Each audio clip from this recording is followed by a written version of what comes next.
नाशिक लोकसभा मतदारसंघाचे अपक्ष उमेदवार शांतिगिरी महाराज यांच्यावर गुन्हा दाखल झाल्याची ही बातमी आहे। त्र्यंबकेश्वर मधल्या मतदान केंद्रातील मतदान कक्षावर गळ्यातील हार टाकून गैरवर्तणूक केल्याप्रकरणी हा गुन्हा दाखल करण्यात आलेला आहे। केंद्र प्रमुखांना न जुमानता हार घातल्याचा आरोप करण्यात आलेला आहे।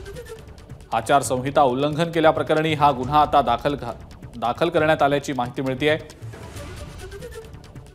शांतिगिरी महाराज यांच्यावर गुन्हा दाखल करण्यात आलेला आहे।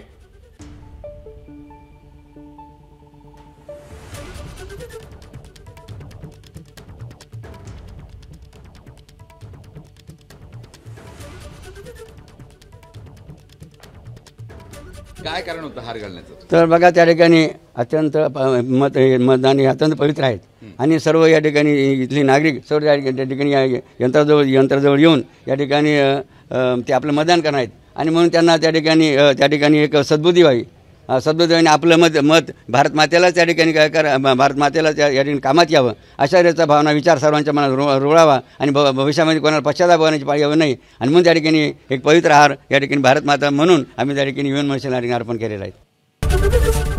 एबीपी माझा, उघडा डोळे बघा नीट।